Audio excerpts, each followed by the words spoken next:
안녕하십니까, 여러분? 존재와 시간을 낭독하는 시간입니다. 이 시간에는 제58절 불러냄의 이해와 책임에 대해 낭독하겠습니다.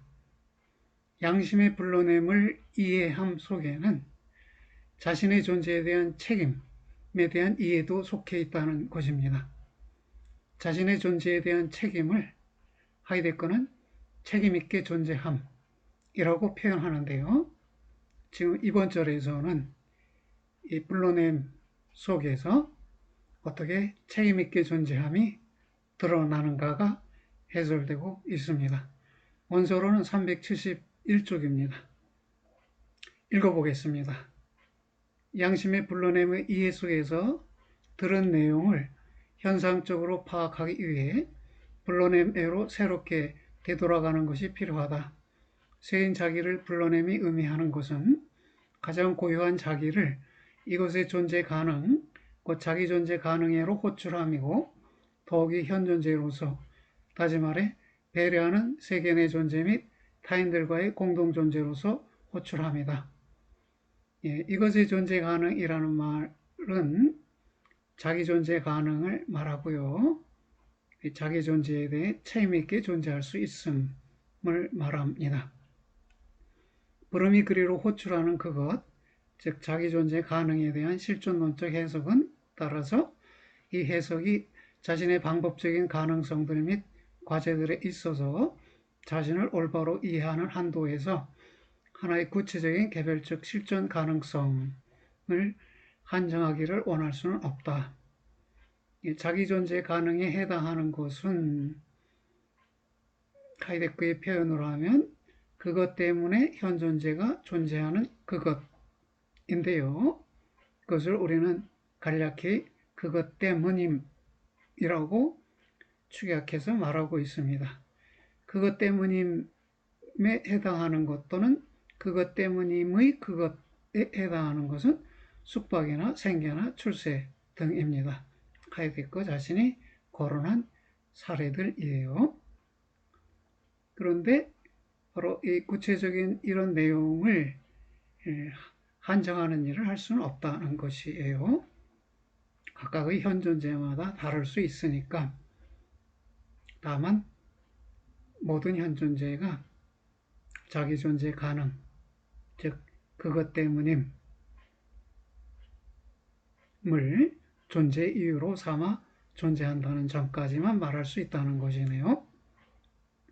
각기 실존적으로 그때마다의 현 존재 속에서 이러한 현 존재 속으로 불러진 내용, 즉 자기 존재 가능이 아니라 오히려 각기 현 사실적 실존적인 존재 가능의 실존론적 가능 조건에 속하는 것이 확정될 수 있고 또 확정되기가 원해질 수 있다.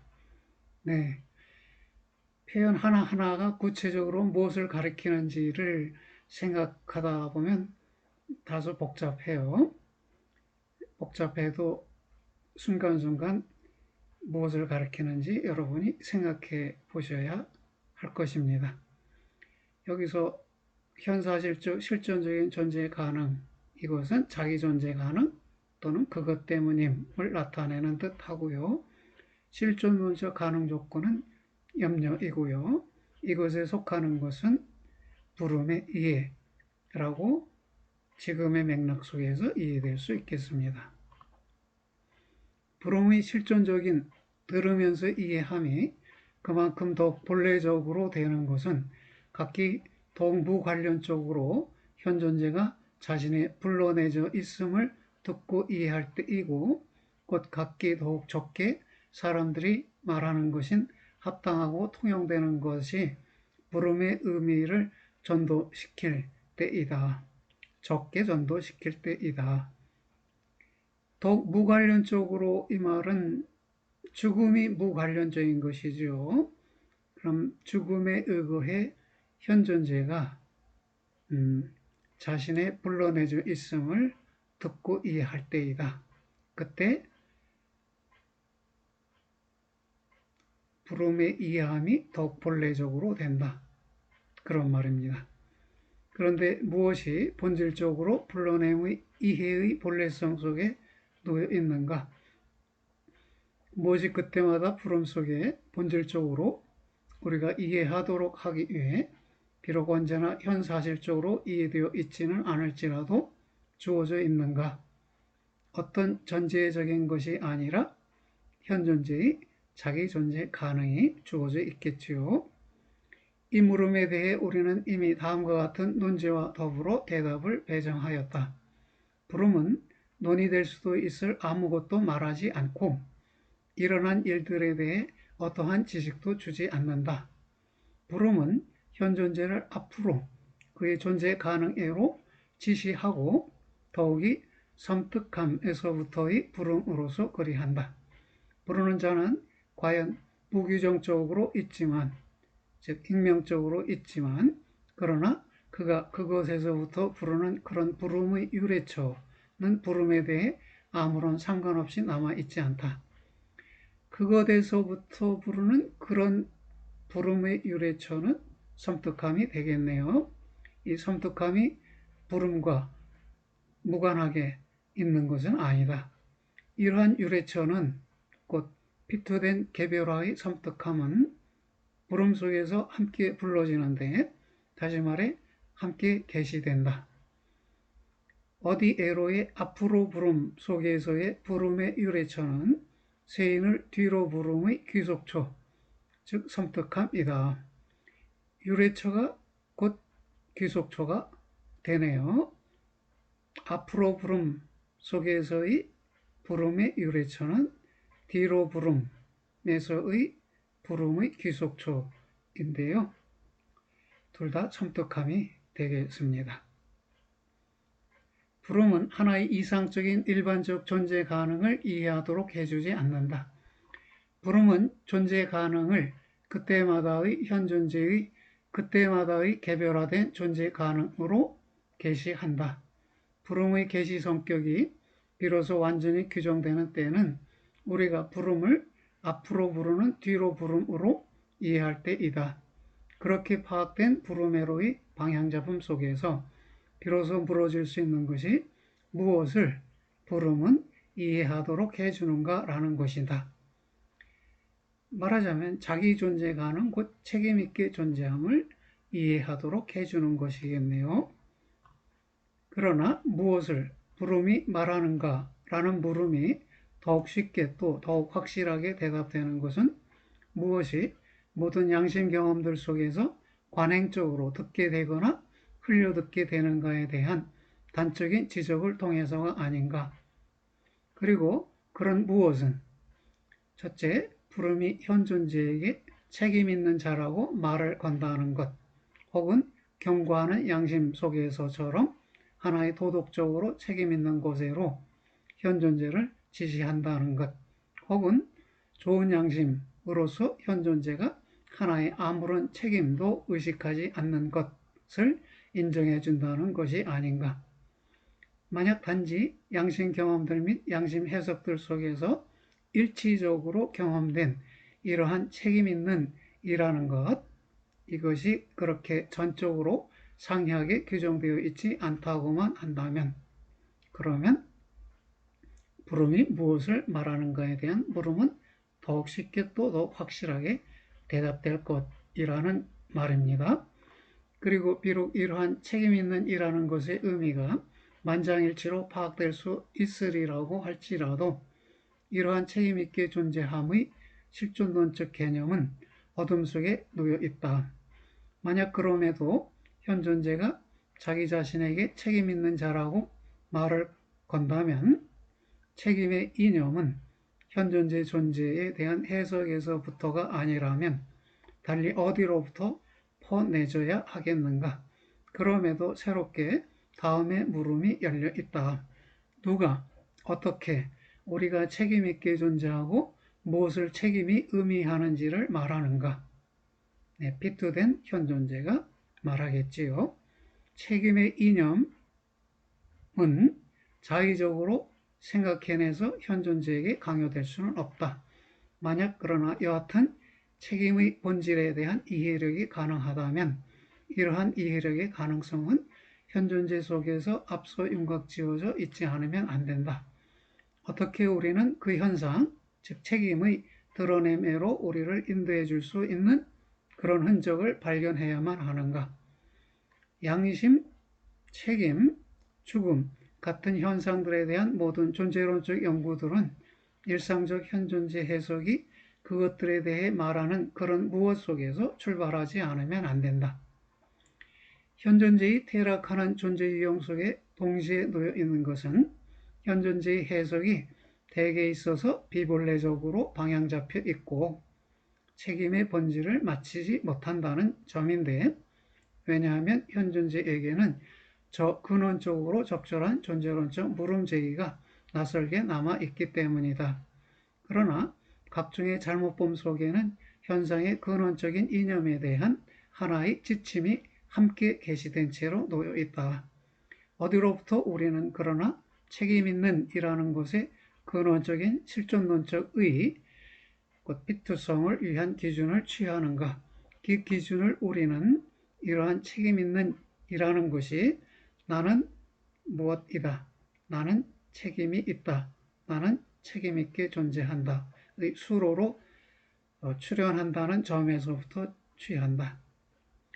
독일어로 이히 빈 슐디히예요. 그러면 나는 책임있다라고 우리말로 번역이 되는데, 그때 빈 슐디히 이게 책임있다가 수로가 되겠네요. 가령 비본래적인 해석 속에서 책임으로 이해되는 무엇이 현존재의 존재 그 자체 속에 놓여 있고, 더욱이 현존재가 이미 그가 각기 현사실적으로 실존하고 있는 한도에서 역시 책임있게 존재하기도 하는 식으로 그러한가? 현존재는 누구나 자기에 대해 책임있게 존재하지만 모두가 자기에 대해 책임있게 존재하는 것은 아니다. 이런 취지예요. 여기서는 책임있게 존재 중에서 책임있게가 강조되었어요. 이거는 누구나 책임을 갖고 있다는 말이고요. 뒤에 책임있게 존재하는, 여기서는 존재하는이 강조되었어요.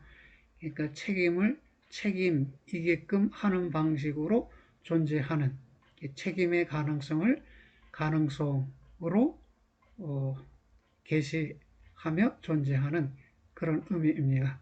그러니까 모두가 책임을 갖고 있지만 모두가 책임을 계시한 채로 존재하는 것은 아니다. 그런 말입니다. 만장일치로 들려진 책임있는 이라는 것을 원용함은 따라서 아직은 부름 속에서 불려진 내용, 즉 책임있게 존재함의 실존론적 의의에 대한 물음의 대답이 아니다. 이러한 불러진 내용이 비로소 자신의 개념에 이르러야만, 개념화되어야만 무엇을 저 불러진 책임있게라는 것이 뜻하는지를, 왜 또 어떻게 그것이 일상적인 해석을 통해 자신의 의미에 있어서 전도되는지를 이해 가능하게 만들 수 있다. 이제 책임있게 존재함의 실존적 의미를 추적해서 일상적으로 현존재가 왜 책임있게 존재하지 않는지도 밝혀볼 필요가 있다고 말한 듯 합니다. 첫 번째 사항으로요. 일상적인 상식은 책임있게 존재함을 우선적으로 빚지고 있다는, 곧 어떤 사람에게 어떤 것을 계산해야 한다는 의미로 여긴다. 네, 여기서부터는 책임있게라는 말이 갖는 다양한 의미들을 순차적으로 해설하면서 그 다양한 의미들의 일반적인 형식적인 의미를 도출하려고 해요. 이 언어현상학적 방법으로 여겨질 수도 있고 현상학의 탐구 방법의 구체적인 사례로 간주될 수도 있는 대목이에요. 흥미롭습니다. 그런데 매우 까다롭게 쓰여져 있어서 언뜻 읽어서는 잘 이해가 안 되는 부분일 수도 있어요. 잘 주목해 보시기 바랍니다. 그러니까 재미있게 존재함의 일상적인 첫 번째 의미는 빚지고 있다, 채무를 지고 있다, 그런 의미라는 것입니다. 사람들은 타인에게 그가 요구하는 어떤 것을 돌려주어야 한다. 채무를 지고 있다로서의 이러한 책임있게 존재함은 공급함이나 조달함으로서의 배려의 분야 속에서의 타인들과의 공동존재의 한 방식이다. 그러한 배려의 양상들은 역시 빼앗다, 빌리다, 억류하다, 취하다, 약탈하다이기도 한데, 다시 말해 타인들의 소유권 요구를 어떤 방식으로든 충족시키지 못하는 양상들이다. 이럴 때에 책임있게 존재하게 된다는 것이네요. 채무를 진 채로 존재하게 된다는 것입니다. 이러한 유형의 책임있게 존재함은 배려 가능한 것과 관계되어 있다. 배려 가능한 어떤 업무나 물건 등과 관련되어서 채무를 지고 있다라는 의미의 책임있게 존재함이 성립한다는 것입니다. 둘째로 일상적 언어에서 책임있게 존재함은 그 다음에 무엇에 대한 책임이 있다는, 다시 말해 어떤 것의 원인이다, 주모자이다 라는, 혹은 역시 어떤 것에 대한 동인이다 라는 더 나아간 의미를 갖고 있다. 예, 이 원인, 동인, 주모자라는 의미에서의 책임 있게 존재한다 라는 표현도 성립한다는 것이에요. 이 경우에 몇 가지를 세분화 볼 수 있는데요. 우선 첫째로 이런 어떤 것에 대한 책임을 지닌다 라는 의미에 있어서 사람들은 책임있게 존재할 수 있는데, 한 타인에게 어떤 것을 빚지고 있다거나 빚지게 된다는 것 없이도 그렇다. 채무와 무관하게 책임있게 존재한다. 원인으로, 주모자로, 동인으로 존재한다 하는 표현이 성립할 수 있다는 것입니다. 그 다음에 거꾸로 사람들은 스스로 어떤 것에 대한 책임이 없으면서도 한 타인에게 어떤 것을 빚지고 있을 수 있다. 즉 원인이나 주모자, 동인이지 않으면서도 채무를 지고 있을 수 있다는 것이네요. 그 다음에 셋째로 한 타인이 나를 위해 타인들에게 채무를 지닐 수도 있네요. 직접적 관계에서의 채무가 아니라 간접적 관계에서의 채무가 성립할 수도 있다는 것입니다. 셋째로 책임있게 존재함이라는 이러한 통속적 의미들, 곧 무엇에게 채무를 지닌다와 무엇에 대한 책임이 있다는 병행하면서 함께 가면서 우리가 죄를 짓다고 명명하는 그런 하나의 태도를 규정할 수 있는데, 이것은 채무를 지님에 대한 책임이 있음을 통해 하나의 법률을 위반하고 자신을 처벌 가능하게 만든다는 것을 말한다. 죄를 짓다가 처벌 가능하게 만든다는 의미를 갖는데, 이때 채무와 타인에 대한 책임 있음과 법률 위반이라는 요소들을 함께 갖고 있네요. 사람들이 충족시켜주지 못하는 요구는 그럼에도 반드시 하나의 소유와 관계되어 있을 필요는 없고, 그런 요구는 공공적인 공동 상호 존재를 여하튼 규제할 수 있다. 그렇게 규정된 법률 위반 속에서 죄를 지음은 그러나 동시에 타인들에게 죄를 짓게 됨의 성격을 가질 수 있다. 이것은 법률 위반 그 자체를 통해 발생하는 것이 아니고, 오히려 내가 타인이 그의 실존에 있어서 위태롭게 되고 오도되고 혹은 심지어 단절되는 점에 대한 책임을 지님을 통해 일어난다. 이렇게 타인들에게 죄를 짓게 됨은 공공적인 법률의 위반 없이도 가능하다. 타인에게 죄를 지은 채로 있음이라는 의미에서의 책임있게 존재함의 형식적 개념은 따라서 한 타인의 현존재 속에 하나의 결함에 대한 근거임으로 규정될 수 있고, 더욱이 이러한 근거임 자체가 이것이 무엇, 즉 한 타인의 현존재 속의 하나의 결함에 대한 근거, 라는 점에서부터 결함적인 것으로 규정되는 식으로 그렇다.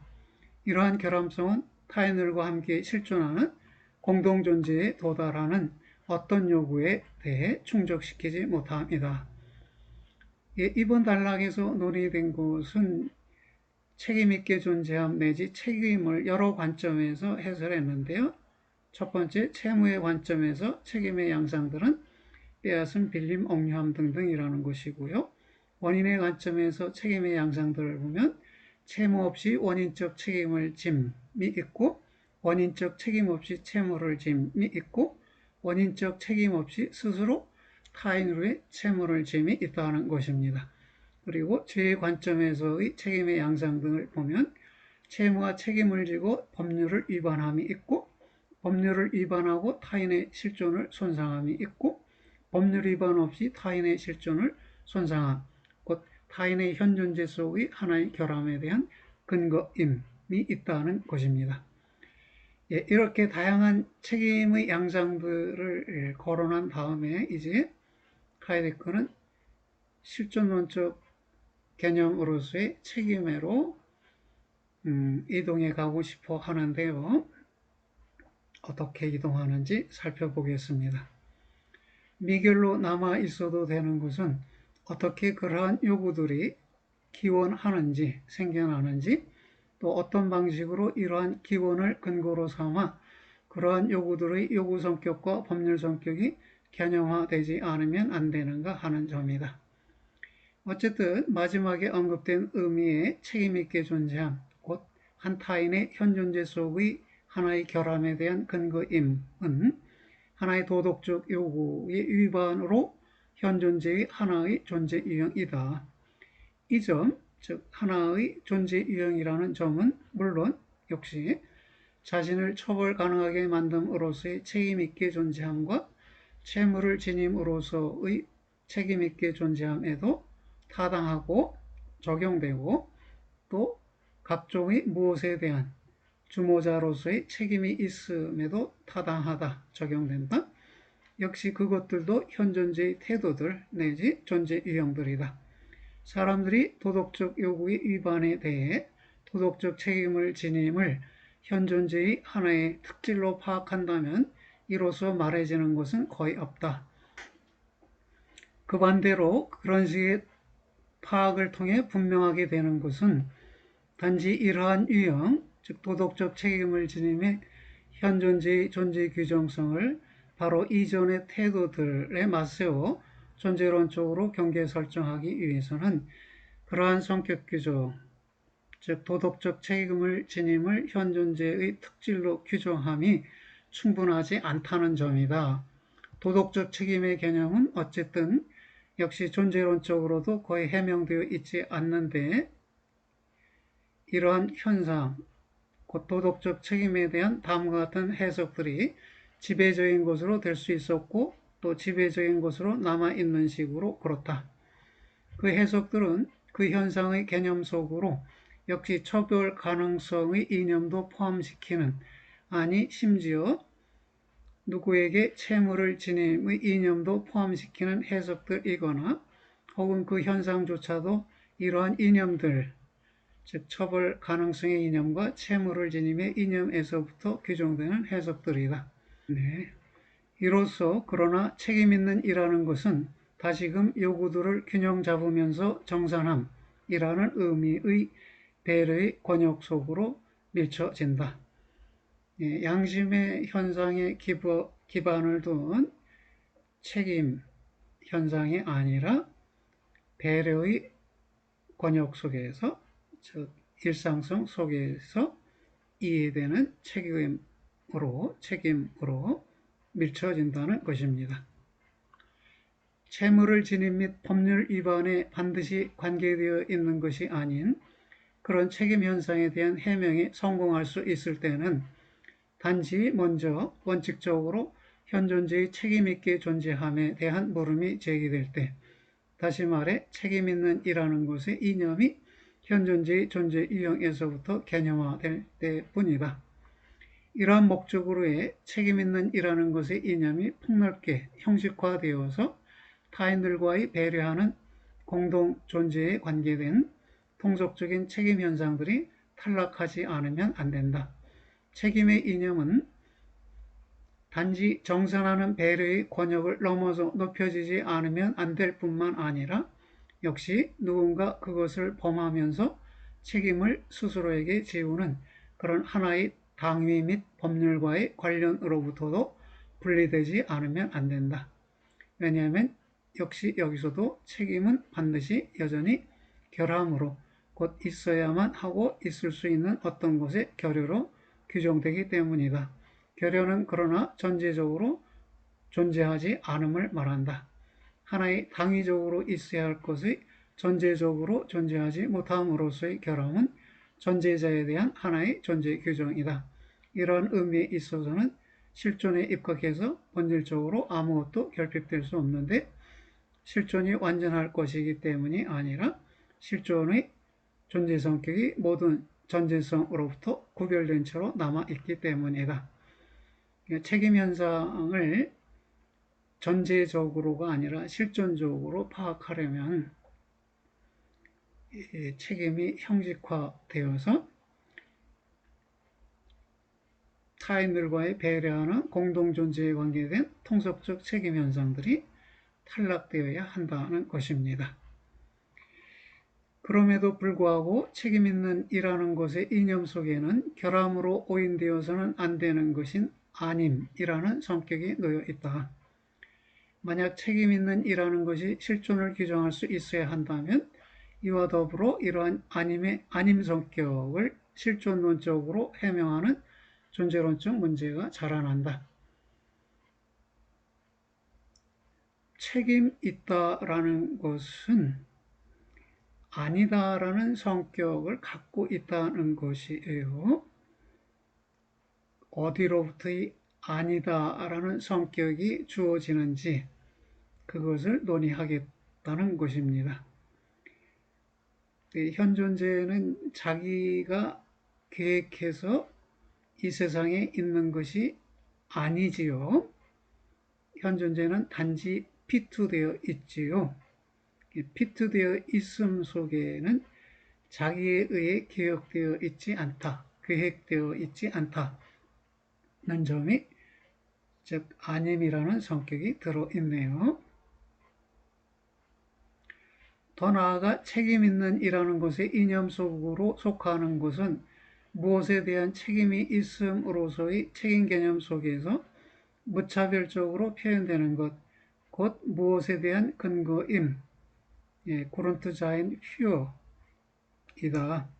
책임 있는 이라는 것의 형식적으로 실존론적인 이념을 우리는 따라서 이렇게 규정한다. 하나의 아님을 통해 규정된 존재에 대한 근거임. 다시 말해 하나의 허무성의 근거임. 허무성에 대한 근거임 이렇게 말할 수 있겠네요. 피투된 존재는 허무한 존재이죠. 즉 자기에 의해 주어져 있지 않은 존재이므로 허무적 존재라고 할 수 있는데요. 그러니까 여기 아님을 통해 규정된 존재 이것을 허무성이라고 표현했어요. 이것에 대한 근거임은 그 존재를 스스로 이해하고 기투하여 수행해 간다는 것이죠. 현 존재가.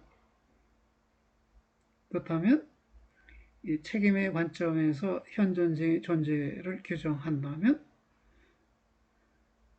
하나의 아님을 통해 규정된 존재에 대한 근거이다 또는 하나의 허무성의 근거이다 라는 것입니다. 만약 실존론적으로 이해된 책임의 개념 속에 놓여 있는 아님의 이념이 하나의 가능적인 혹은 요구되는 존재자의 결함과의 관련성을 배제한다면 또 이로써 만약 현 존재가 여하튼 하나의 존재자나 타당한 것에 입각해 곧 현 존재 자신이 아니거나 혹은 현 존재의 방식으로 있지 않는, 다시 말해 실존하지 않는 그런 것에 입각해 측정되지 않아야 한다면 이로써 하나의 결함에 대한 근거임과 관련해서 허무성에 대해 그렇게 근거인 것, 즉 책임 있는 이라는 것 자체를 결함적인 것으로 오산할 가능성은 탈락한다. 단적으로 하나의 현존재적으로 원인 지어진 결함으로부터 곧 어떤 요구를 충족시키지 못함, 즉 행위의 잘못됨으로부터 원인, 곧 현존재의 결함성애로 거꾸로 셈해질 수는 없다. 무엇에 대한 근거임은 이러한 근거임 속에 비로소 근거를 두면서 이러한 근거임에서부터 기원하는 결핍, 즉 행위의 잘못됨의 아님 성격과 동일한 아님 성격을 가질 필요가 없다. 근거는 자신의 허무성, 아님 성격을 자신의 근거 지은 것, 자신이 근거 지은 것, 즉 행위의 잘못됨의 아님 성격으로부터 비로소 되돌려 받을 필요가 없다. 여기에 그러나 놓여 있는 것은 그렇다면 다음이다. 책임있게 존재함은 하나의 잘못에서부터 비로소 귀결된 것이 아니고 오히려 거꾸로이다. 이러한 잘못은 하나의 근원적인 책임있게 존재함의 근거 위에서 비로소 가능하게 된다. 현존재가 근원적으로 책임있게 존재하기 때문에 현사실적인 행위의 잘못도 성립한다는 것입니다. 하나의 그런 것, 즉 책임있게 존재함이 현존재의 존재 속에 제시될 수 있는가, 존재 속에서 제시될 수 있는가, 그리고 어떻게 그것이 실존론적으로 도대체 가능한가. 현존재의 존재는 염려이다. 염려는 자기 안에 현사실성, 피투성, 실존, 기투, 퇴락을 포함한다. 존재하면서 현존재는 그의 현장 속으로 피투되어 있는 것이지 그 자신에 의해 그의 현장 속으로 데려와져 있는 것이 아니다. 이것은 피투성이 지닌 아님 성격이네요. 그 자신에 의해 피투된 것이 아니다 라는 점이 갖고 있는 아님 성격이고요. 존재하면서 현존재는 존재 가능으로 규정되어 있는데 이 존재 가능은 현존재 자신에게 세인의 해석성 속에서 들렸고 그럼에도 그것 자체로서는 현존재에게 자기 것으로 삼으라고 자신을 내준 것이 아니다. 그러면 세인의 기투가 역시 자기 자신의 기투가 아니라는 점에서 아님 성격을 갖고 있다는 것입니다. 다시 말해 실존하면서 현존재는 결코 자신의 피투성의 뒤쪽으로 되돌아올 수 없고 그래서 그는 존재하고 또 존재해야만 한다는 점, 현사실성이죠.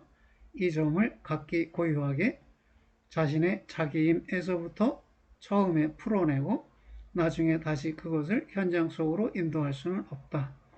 피투성은 그러나 현존재의 뒤쪽에 놓여있는 하나의 사실적으로 들이닥친 또다시 현존재로부터 떨어져 나간 사건, 곧 현존재와 더불어 발생했던 사건이 아니고 오히려 현존재는 부단히 그가 존재하는 동안 염려로서 자신의 점, 즉 그는 존재하고 또 존재해야 한다는 점, 즉 현사실성이다. 이러한 피투된 존재자로서 곧 그것으로 넘겨진 채로만 유일하게 현존재가 그 자신인 존재자로서 실존할 수 있는 그런 존재자로서 다시 읽어볼까요? 곧 그것으로 넘겨진 채로만 유일하게 현존재가 그 자신인 존재자로 실존할 수 있는 그런 존재자로서 현존재는 실존하면서 자신의 존재 가능의 근거이다.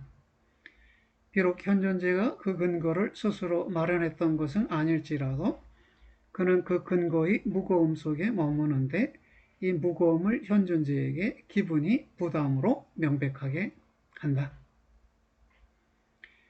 그리고 어떻게 현존재는 자신의 존재 가능에 대한 이러한 피투된 근거인가? 유일하게 이렇게 곧 현존재가 그 속으로 자기가 피투된 그런 가능성들에로 자기를 기투하는 식으로이다. 자기는 곧 그런 것, 자기를 기투하는 것으로서 자기 자신의 근거를 마련해야만 하는 그런 자기는 결코 자기 자신의 근거를 제어하게 될 수는 없지만 그럼에도 실존하면서 근거임을 넘겨받아야만 한다. 자기 자신의 근거가 피투성인데요. 이것을 만들어내거나 제거할 수 없지만 그럼에도 이 피투성을 자기의 근거로 넘겨받아야 한다는 것입니다.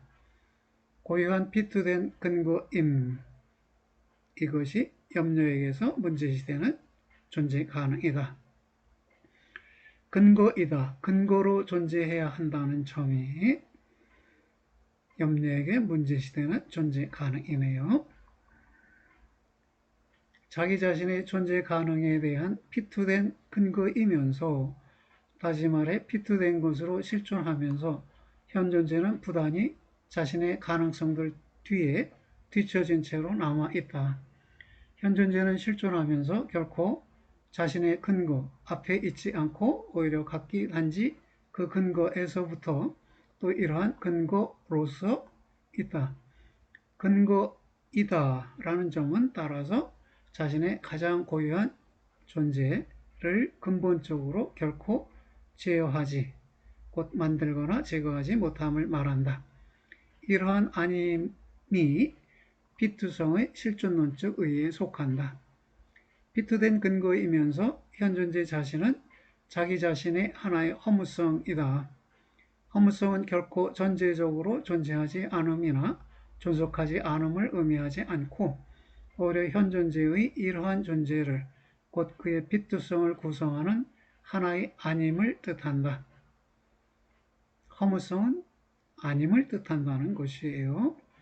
이러한 아님의 아님 성격은 실존론적으로 다음과 같이 규정된다. 자기이면서 현존재는 자기로서의 피투된 존재자이다.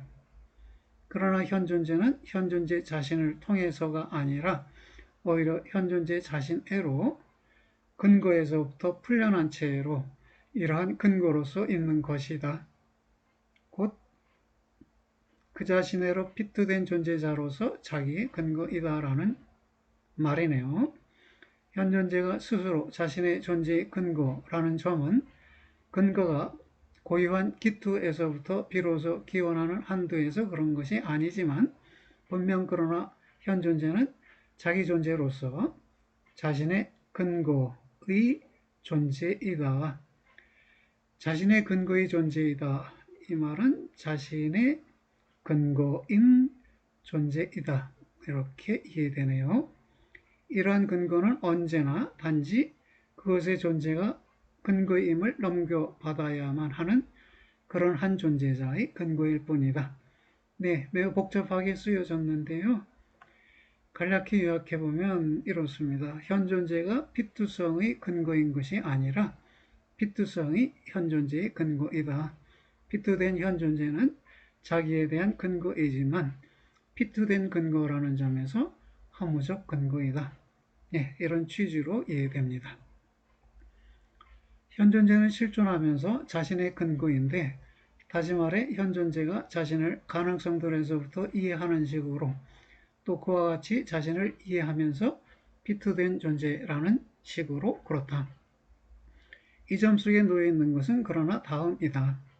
존재 가능하면서 현존재는 각기 하나의 이러한 가능성이나 다른 저 가능성 속에 서 있고 현존재는 부단히 그 이외의 다른 가능성들이 아니고 그는 실존적 기투에 있어서 그 다른 가능성들을 단념하였다. 실존적 기투에 있어서 하나의 가능성으로 자기를 기투하고 그 경우에 다른 가능성들은 단념되는 것이지요. 기투는 단지 각기 피투된 기투로서 근거임의 허무성, 즉 기투의 피투성을 통해서만 규정되어 있지 않고 오히려 기투로서 스스로 본질적으로 하나의 가능성으로 기투하는 경우에 다른 가능성들에로는 기투하지 못한다는 점에서 허무적이다. 이러한 규정은 다시금 결코 결과가 없다라는 혹은 무가치하다라는 존재자적 성질을 뜻하지 않고 오히려 기투의 존재 구조의 하나의 실존론적 성분을 뜻한다. 뜻해진 허무성은 자신의 실존적 가능성들에 대한 현존재의 자유로움 속에서 자유로움에 속한다. 자유는 그러나 단지 하나의 가능성의 선택 속에서만, 다시 말해 다른 가능성들을 선택하지 않았음 및 함께 선택할 수 있지 않음의 견뎌냄 속에서만 있다. 그러면 가능성들의 선택은 유한한 선택이네요. 그런 의미에서 허무적인 선택이다 라고 말할 수도 있고요. 피투성의 구조 속에서는 물론이고 기투의 구조 속에서도 본질적으로 하나의 허무성이 놓여 있다. 그리고 이러한 허무성이 퇴락속의 비본래적인 현존재의 허무성의 가능성을 위한 근거인데, 그런 비본래적인 현존재로서 현존재는 각기 이미 언제나 현사실적으로 존재한다. 네, 비본래적인 현존재라고 할 때 비라는 것이 이미 아님의 성격을 갖고 있는 것이고, 그런 점에서 허무적인 성격을 갖고 있는 것이네요. 염려 자체는 자신의 본질에 있어서 철저히 허무성을 통해 관철되어 있다. 염려는 곧 현존재의 존재는 따라서 피투된 기투로서 다음을 말한다. 하나의 허무성의 허무적인 근거임. 자신의 허무적 존재에 대한 허무적인 근거, 즉 피투된 근거임이라는 것이에요. 곧 하나의 가능성을 위한 피투적 근거임, 이렇게도 읽을 수 있고요. 그리고 이 점은 다음을 의미한다. 현존재는 그 자체로서 책임있게 존재하는데, 만약 사실상 책임을 하나의 허무성의 근거임으로 형식적 실존론적으로 규정함이 정당하게 성립한다면 그러하다. 네. 실존론적 허무성은 하나의 밖에 내걸린 이상, 즉 영원성에 맞선 결핍이나 결함의 성격을 결코 갖고 있지 않은데, 그런 이상은 현존재 속에서는 도달되지 않는 것이다. 오히려 이러한 존재자의 존재는 그가 기투할 수 있고 또 대개에 있어서 도달하는 모든 것, 모든 가능성들에 앞서서 기투로서 이미 허무적이다.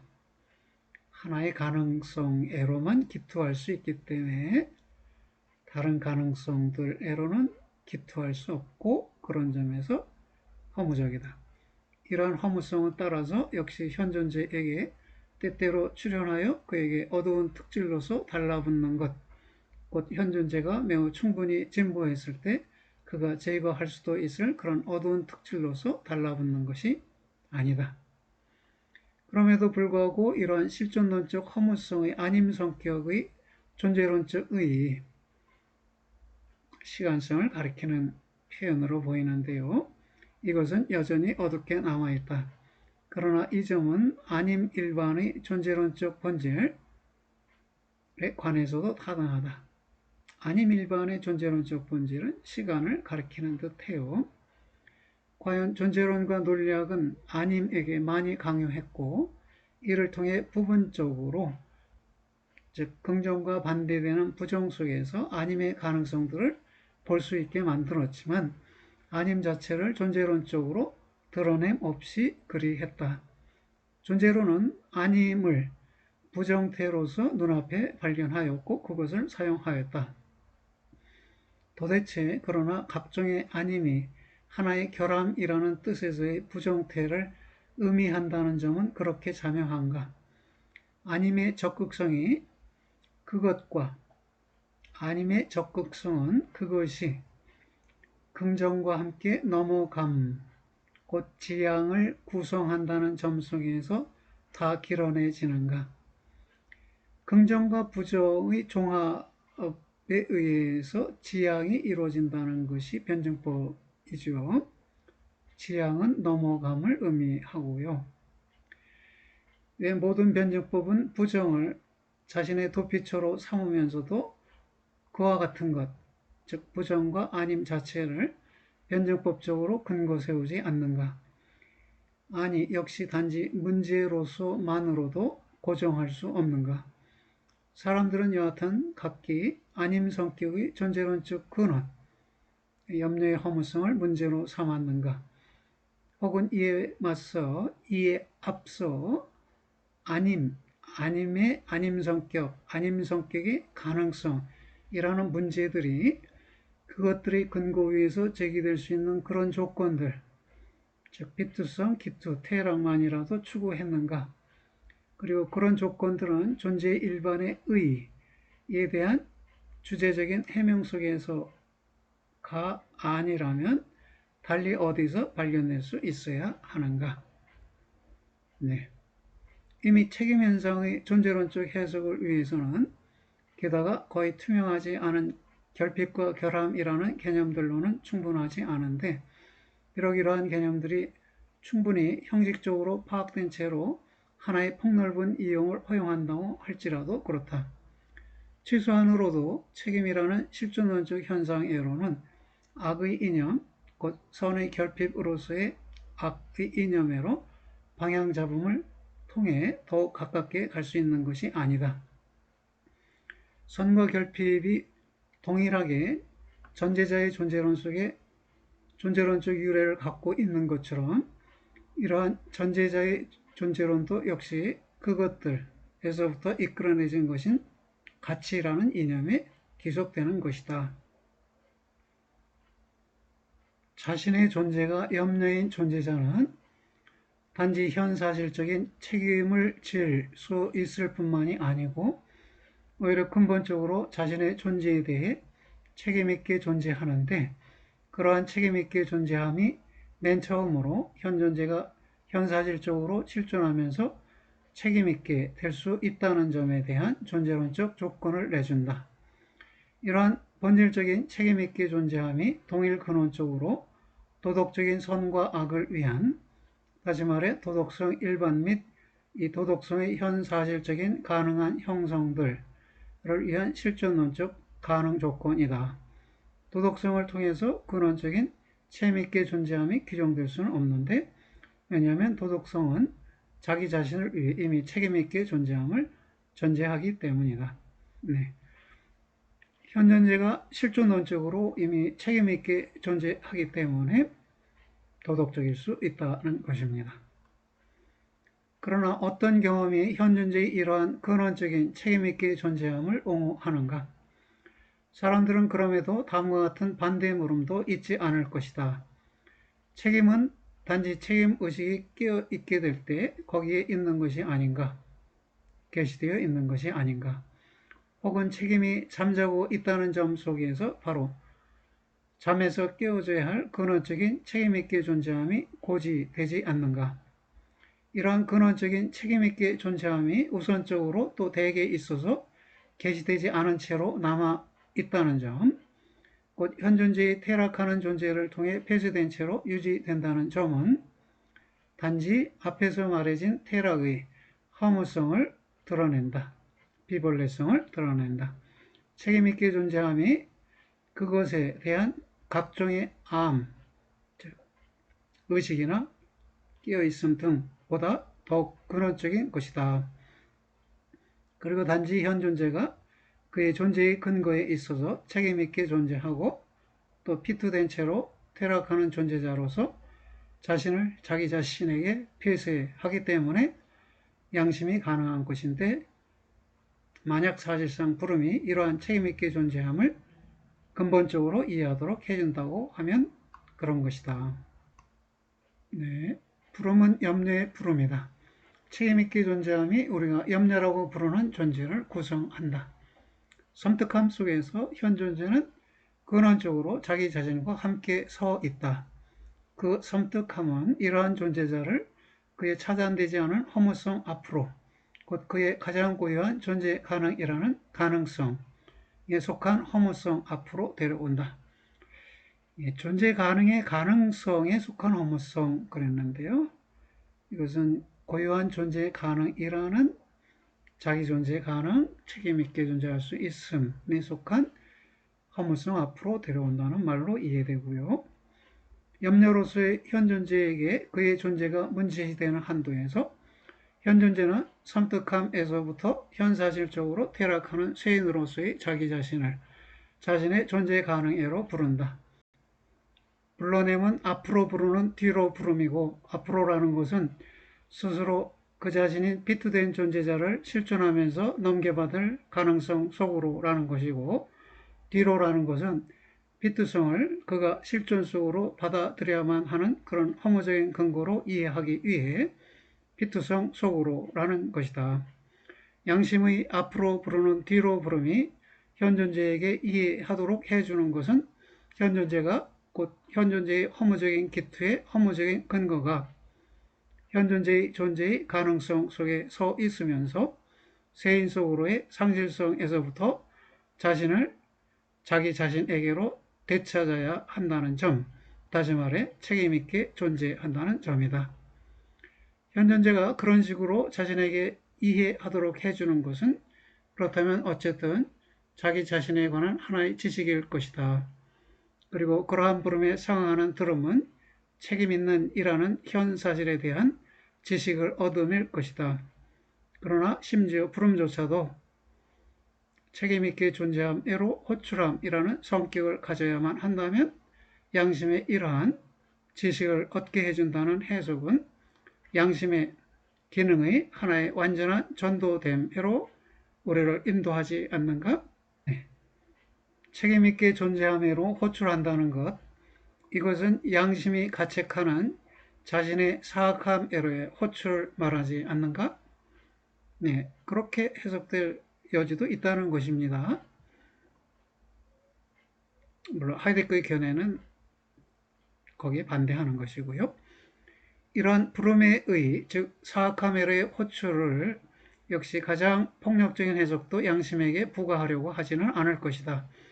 무엇을 그러나 그렇다면 책임있게 존재함에로 호출함이 여전히 말해야 하는가? 부름의 의가 분명하게 되는 때는 책임에 대한 이해력이 하나의 행위나 불이행을 통해 생겨난 잘못이라는 의미에서의 책임의 파생적 개념을 부름의 밑바탕에 놓는 대신 책임있게 존재함의 실존론적 의, 비투성을 고수할 때이다. 그 점을 요구하는 것은 자의성이 아닌데 만약 책임있게 존재함애로의 양심의 부름이 현 존재 자신에서부터 나오면서 유일하게 이 존재애로만 향한다면 그런 것이다.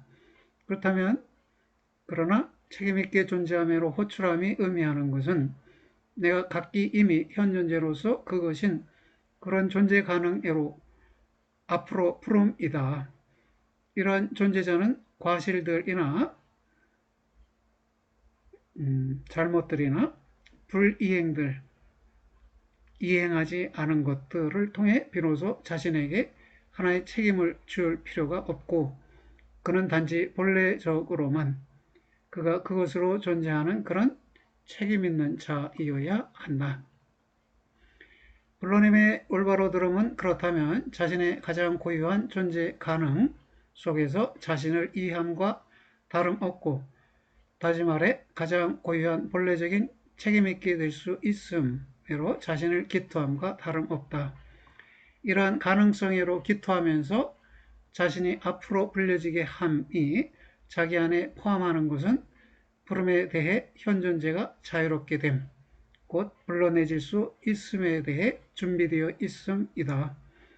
현 존재는 부름을 이해하면서 자신의 가장 고유한 실존 가능성에 예속적이다. 실존 가능성에 구속되어 있다는 말입니다. 그는 자기 자신을 선택하였다. 이러한 선택과 더불어 현 존재는 자신에게 자신의 가장 고유한 책임있게 존재함을 가능하게 하는데 이러한 책임있게 존재함은 세인 자기에게는 폐쇄된 채로 남아있는 것이다. 세인의 상식은 단지 책임에 대한 보상의 충분함과 불충분함만을 적당한 규칙과 공공적 규범과 관련해서 알고 있다. 그것들을 위반했다면 세인은 정산하면서 균형들을 추구한다. 가령 고유한 책임있게 존재함으로부터 세인은 살금살금 달아났으며 그런 만큼 더욱더 큰 소리로 잘못에 대해 논의한다. 브로넴 속에서는 그러나 세인 자기가 자기의 가장 고유한 책임있게 존재함으로 불러내진다. 브롬의 이해는 양심가짐의 선택이고 그러나 양심의 선택은 아닌데 양심은 그 자체로 선택될 수 없는 것이다. 선택되는 것은 가장 고유한 책임있게 존재함에 대해 자유로움으로서의 양심가짐이다. 블러넴의 이해가 말하는 것은 양심을 갖기 원함이다. 예, 양심의 부름의 이해는 책임있게 존재함 에로의 블러넴의 이해인데 그것을 양심 가짐 내지 양심을 갖기 원함이라고 규정했습니다. 이로써 뜻해져 있는 것은 하나의 좋은 즉 떳떳한 양심을 갖기 원함도 아니고 마찬가지로 부름의 하나의 의도적 돌봄도 아니고 오히려 유일하게 불러내짐을 위해 준비되어 있음일 뿐이다. 양심을 갖기 원함은 현사실적인 잘못들을 찾아낸과는 관계가 멀고 마찬가지로 본질적으로 책임있는 이라는 의미에서의 책임으로부터 면제됨에로의 경향과도 관계가 멀다. 양심을 갖기 원함은 오히려 현사실적으로 책임있게 됨이라는 가능성을 위한 가장 근원적인 실존적 전제이다. 부름을 이해하면서 현 존재는 가장 고유한 자기로 하여금 자신의 선택된 존재 가능에서부터 자기 안에서 행위하게 한다. 단지 그렇게만 현 존재는 책임감 있게 verantwortlich 존재할 수 있다. 각종의 행위는 그러나 현사실적으로 반드시 비양심적인데 그 이유는 단지 행위가 현사실적인 도덕적 잘못을 피하지 않기 때문만이 아니라 행위는 이것의 허무적인 기투의 허무적인 근거 위에서 각기 이미 타인들과의 공동존재 속에서 양심이 겨냥한 자기 자신에 대해서만이 아니라 타인들에 대해 책임있게 되어 있기 때문이다.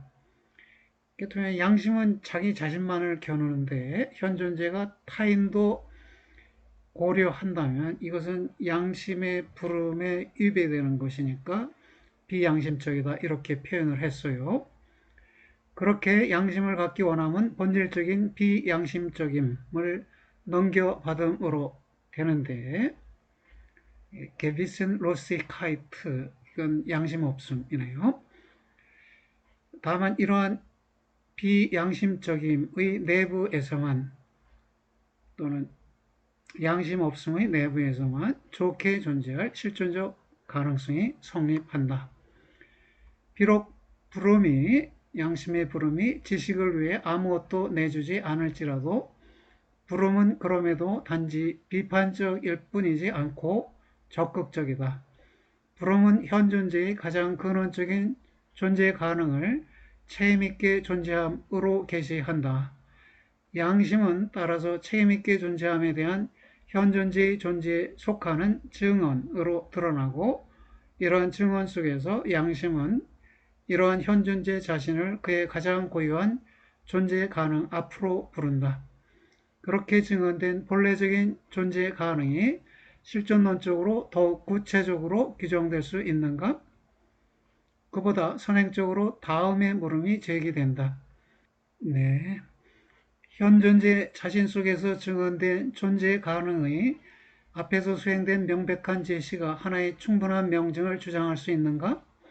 곧 여기서 양심이 일면적으로 현 존재의 구성틀으로 되돌려져 해석되었다는 또 통속적인 양심 해석에게 잘 알려져 있는 모든 발견물들이 성급하게 무시되었다는 그런 낯섦이 감소되어 있지 않는 동안에 그렇게 주장할 수 있는가? 도대체 앞에 놓여 있는 해석 속에서 양심 현상이 현실적으로 존재하는 식으로 그렇게 그것이 여하튼 여전히 재인식 될 수 있는가? 그러니까 하이데거의 양심 해석을 통해 일상적인 양심 해석이 다시 풀이되고 다시 인식될 수 있어야 한다는 것이네요. 일상적 양심 해석의 재해석이 다음 절에서 다뤄지게 됩니다. 거기서 앞에 놓여있는 해석 속에서 너무 안심하는 순진함과 더불어 현존제의 존재의 구성 틀에서부터 양심에 관한 하나의 이념이 연역되었지 않는가? 양심 해석의 마지막 발걸음, 곧 결의성으로의 해석으로 향한 곧 양심 속에서 증언된 본래적인 존재 가능의 실존론적 한정애로 향한 또한 역시 통속적인 양심 이해력을 위한 것이기도 한 그런 접근로를 안전하게 하기 위해서는 존재론적 분석의 성과들이 일상적인 양심 경험들에 대해 갖는 연관을 명시적으로 증명함이 필요하다. 네, 양심의 부름이 결국 책임있게 존재함을 증언해 주는 것이라고 해설되었는데요. 바로 그런 해설 속에서는 일상적 양심 해석이 무시된 것이 아니냐라는 반론이 생겨날 수 있기 때문에 그런 반론을 고려한 논의가 다음 절에서 다뤄지겠습니다. 네, 여러분들 긴 시간 수고들 하셨습니다. 안녕히 계세요.